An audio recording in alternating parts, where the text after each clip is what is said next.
What's good, y'all? This your boy Black G92, and today I'm reacting to this little countdown video posted on the channel Watch Mojo, and it's titled Top 10 Best Summer Blockbusters of All Time. So I'm expecting to see some interesting titles on there, and mainly during the months of May to August. I'll say maybe sometime early September, but more so May to August. You get a lot of movies that are described as summer blockbusters, and since the quarantine, we had to go through the first year without any major blockbusters that would dominate the summer as far as movie theaters are concerned, and that's going to be known worldwide. So we've been quarantined. When I say we, I'm referring to just the human race all throughout the world had to be inside and shit and miss out on the movie theater experience. They have opened it up actually this past Friday, so we'll see how it turns out. But we're gonna see what this video is looking like in about 3, 2, 1. Summer flicks don't always hit it out of the park, Facts. But when they do, it is movie magic in its purest form. Welcome to WatchMojo.com, and today we're counting down our picks for the top 10 best summer blockbusters. Before we begin, we publish new content every day, so be sure to subscribe to our channel and ring the bell to get notified about our latest videos. For this list, we're taking a look at the greatest movies ever released during the summer season. We've based our selections on how popular a film was upon release, as well as how well it holds up. Good Number choice. 10. Back to the Future. Reigning as the #1 box office champ for 11 weeks, this time travel classic became 1985's highest-grossing film. Gaining attention largely from positive word of mouth, Back to the Future had something for everyone. The Oscar-nominated screenplay is heavy on memorable one-liners, but more importantly, has a well-plotted story to back it up. If you're gonna build a time machine into a car, why not do it with some style? At this tale's heart is a touching romance between Marty McFly's parents, as well as a meaningful friendship between Marty and Doc Brown. It's our investment in these characters that makes the action so heart-pounding, amounting to one of the finest climaxes in summer blockbuster history. No matter the season, this film will always be timeless. Whoa, this is heavy. Number 9. And before we get to his next selection, which looked like it's Independence Day, which I've only saw parts of it, but they're definitely right about Back to the Future, which I've only seen once some years ago, like before I went off to college. Like this was and of course I seen it like years after it came out because I was around that era. So, but it still definitely holds up when it first came out. Definitely, like when I did seen it, like on I think I rented it from somewhere. I think it was Netflix, because that was when Netflix was doing the whole DVD, like used the whole DVD shit. So it may have been then that when I first seen it or whatever. But I was definitely impressed though, and they were right though. The story was amazing and everything else, and the characters, you cared about them and well written. So good choice. Independence Day. Welcome to Earth. A year before Men in Black packed theaters, Will Smith solidified himself as the king of summer blockbusters with Independence Day. Released on the heels of a gripping ad campaign, Independence Day blew up the White House, and then the box office when it hit theaters. Of all the explosive disaster flicks we got in the late 90s, this was by far the most enjoyable, complete with stunning action set pieces, cool aliens, and memorable dialogue, including President Whitmore's epic speech in particular. Much like a fireworks show, this movie will get anybody pumped for the 4th of July. Today, we celebrate our Independence Day. And damn it, they're gonna go to the ads. Fucking ads. The search for the fugitives known as those rejects resulted in a... Hate those fucking ads. Always ruining. Number 8, videos. Mad Max Fury Road. I have Want to not get through seen this? movie. Do as I say. This non-stop thriller wasn't actually the summer's highest-grossing movie in 2015. When all was said and done, however, it was by far the MVP, setting a new standard for big-budget blockbusters. In an era when popcorn flicks are often bogged down with complicated plots and meandering dialogue, director George Miller stripped out all the unnecessary excess, instead putting emphasis on what audiences paid for. Action. Oh, what a day. What a lovely day! Instead of the CGI creatures and sky... Ain't that the same actor from Logan? If I'm not mistaken, let me know. If I'm wrong, correct me in the conversation. But that dude looked familiar. I may have seen him on Logan. It may be the same actor.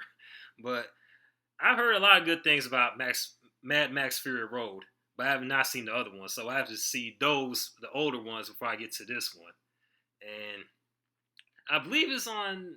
Maybe I don't think it's on Netflix. It may be on Amazon Prime or something. And if it isn't, I don't mind paying extra money for a Blu-ray DVD copy, because I like collecting DVDs. Themes we're used to seeing, though. Miller loads his film with inventive stunt work, imaginative production values, and possibly the greatest vehicle chase ever. Yeah, At the center of everything are characters who seem simple on the surface, but underneath are much more. If I'm gonna die, I'm gonna die historic on the Fury Road. Number 7. Terminator 2, Judgment Day. Another Come with classic. me if you want to live. Throughout the late 80s and early 90s, few directors dominated summer quite like James Cameron. His movies were not only smartly constructed and visually impressive, but also treated the audience like adults, often receiving an R rating. Terminator 2 is Cameron at the height of his phenomenal run of blockbusters. The action remains some of the best ever put on film, combining unbelievable stunts with revolutionary CGI effects.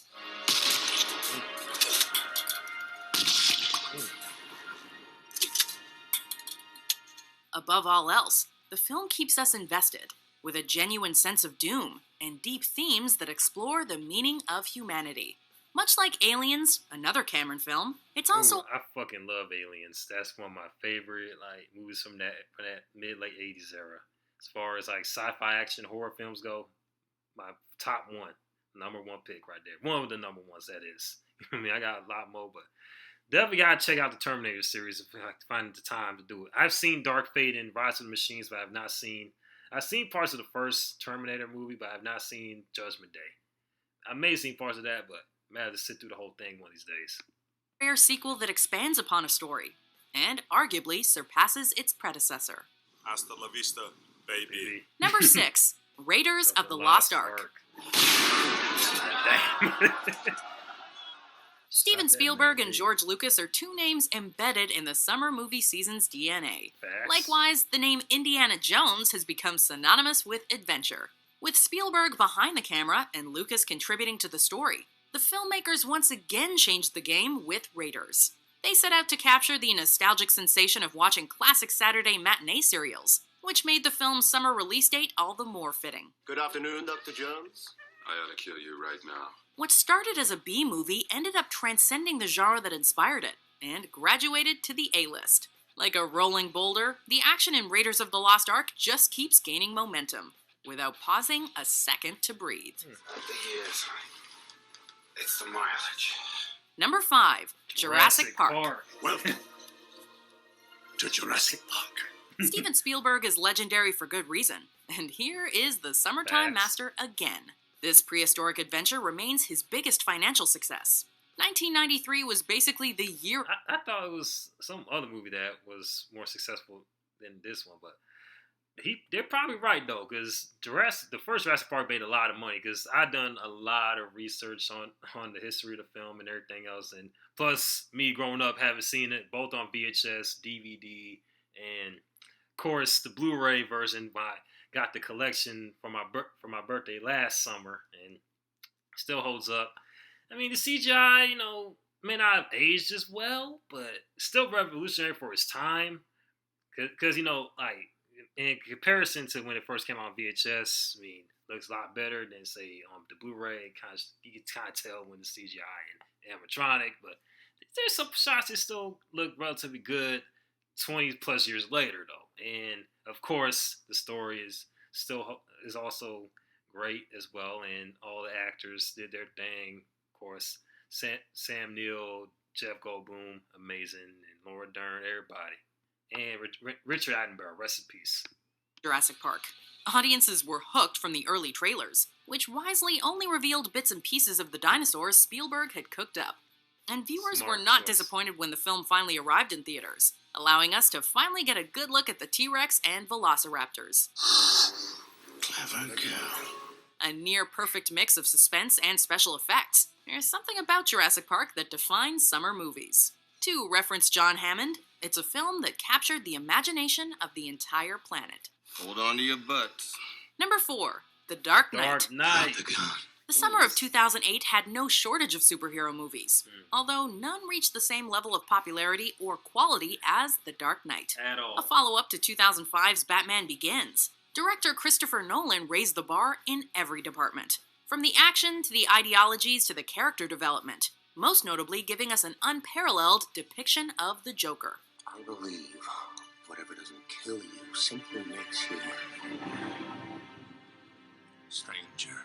With its sophisticated tone and gritty sense of realism. Oh man, this was the standard of superhero movies up until say the Marvel Cinematic Universe in a sense, and of course Logan, Deadpool, all that. But before those movies came out, this was the best superhero movie of the late 2000s for real.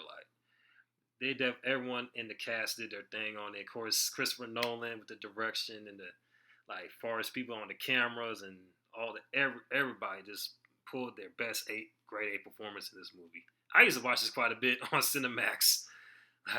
Back in my senior year of high school when it was on DVD. I kind of missed out on the whole hype behind it, but nonetheless, a year after so when it first came out, held up. So that showed how great the movie was. As far as not just the superhero movie, but movies, period. You know what I mean? So the film changed the entire landscape of modern cinema, in more ways than one. For anyone who felt Batman and summer movies in general were just kid stuff, The Dark Knight made them see the light, earning critical acclaim and getting the last laugh at the box office. Why so serious? Number 3, E.T. the Extraterrestrial. Oh, man, before they get into this one, I like to say something else. R.I.P. to Heath Ledger. Dude gave us a performance to remember as the Joker. And none that has been top since. E.T. phone home. E.T. phone home. Many summer flicks revolve around explosions and violence, but E.T. offers something completely different. A touching tale of friendship that functions as a quirky comedy, a family drama, and a love letter to childhood. But that unique blend also pretty much explains why E.T. captivated audiences, becoming the biggest movie at the time. As with many other Spielberg movies, the initial ads avoided showing too much of the titular alien. Once the film arrived in theaters, though, there wasn't a moviegoer on the planet who couldn't recognize E.T. I could take care of you. I wouldn't let anybody hurt you. With effects that never overshadowed the story, E.T. managed to inspire, enthrall, and sum up. And I believe in the special edition, I think they replaced the guns with walkie-talkies for some reason. I mean, I hope I'm not remembering things wrong, but I believe in the special edition, they came out with a special edition back in 2002. They replaced those shotguns with walkie-talkies. I'm guessing because in the 2000s, I don't know, they probably was trying to do some revisionist history, and it was a year after the 9/11 attacks, everyone was kind of up in arms about anything that had any sort of depiction of violence, even a depiction of officers with guns. It was hold up, we can't show that because the towers went down, blah blah blah. You know what I mean? It was a whole media thing going on, as far as this and stuff in films that didn't necessarily needed to be there. So, but anyway, the original '80s version better, of course. I mean, why would they replace the guns with the walkie? Well, of course, I already explained why, but let's get back to it. Did we go to movies at all?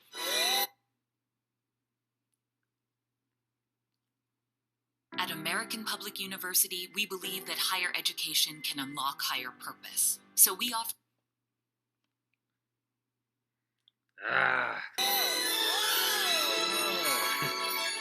Number 2, Jaws. You're gonna need a bigger boat. Have we mentioned Steven Spielberg yet?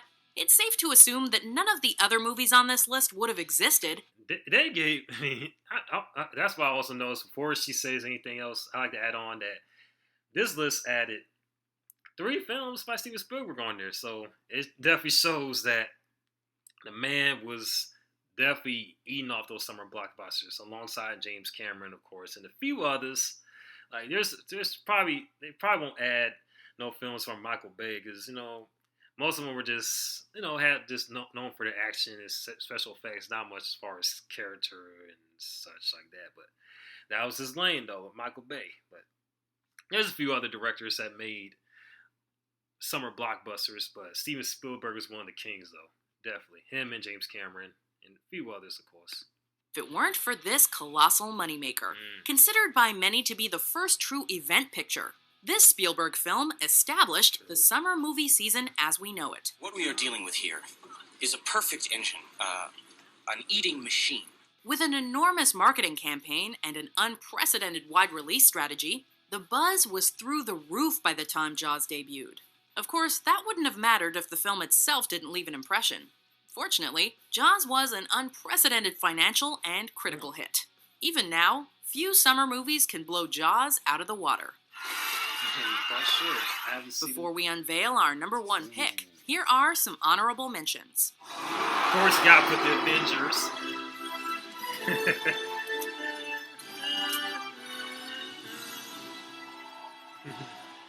No. Ghostbusters.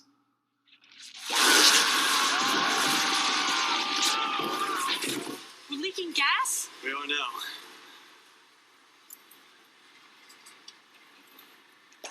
What, you felt you needed another challenge or something? Number 1, Star Wars Episode 4, A New Hope. A New Hope is number 1? What? Okay, I see y'all, okay. I did not expect that. I expected something else, but they put A New Hope on number 1. Okay, that's dope. And by the way, another classic movie, another favorite from my childhood, growing up and all that good stuff. I mean, let's get to it. Obi-Wan Kenobi.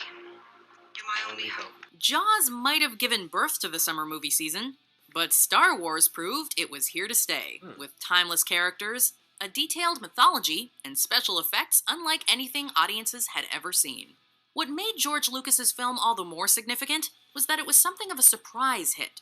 It didn't have the biggest budget, production wasn't without setbacks, and not everybody involved was... And by the way, before she says anything else, I always like to add on the behind-the-scenes DVD that came out in 2004. I'm quite sure they made another one for the Blu-ray release. If you get a chance to get a physical copy, be sure to check out the behind-the-scenes of The New Hope. It'll definitely takes you into all the production problems and such that it went through, all the work that George Lucas, being young as he did, as young as he was, how much work he put in, all the stress and such and setbacks, because it was definitely made on a very low budget, but if you could tell, the results were phenomenal and timeless. And it shows you don't necessarily need a lot of money to make a great film, and people out today that's want to get into business should take note. For real. Convinced the final product would be profitable. Yet, Star Wars was not only a success, it became the highest-grossing movie of the time, taking on a life of its own in popular culture. It also inspired several follow-ups that ruled the summer season, including The Empire Strikes Back. Try not. Do. Or do not. There is no try.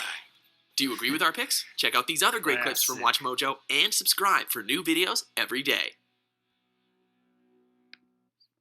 And that was the top 10 best summer blockbusters of all time, man. And the list that Watch Mojo came up with, I don't have no problems with. It introduced quite a few films I've seen throughout the years and still watch to this day, and a few other ones I have yet to see, those that have been out. I mean, before I was conceived, and those that came out in 2000 in the past 5 years or whatever. But which I'm definitely going to take my time out to check the ones I have not seen or set through the whole thing yet. I've already mentioned them, so I ain't going to repeat them, but I'll definitely react to more Watch Moji videos in the future, because they know how to put together lists now. They know how to put together, they be knowing what they're talking about, for real. And I'm definitely impressed with it. Got no complaints. And if you enjoy these type of reactions, be sure to list more countdown lists in the comment section below, and send me the links or whatever through my social media accounts. in the description box and all that good stuff. And share. And also, if you like it, be sure to like, comment, and subscribe to the channel. I got more on the way. This is Black G92, about to sign off. Holla at your boy. Peace.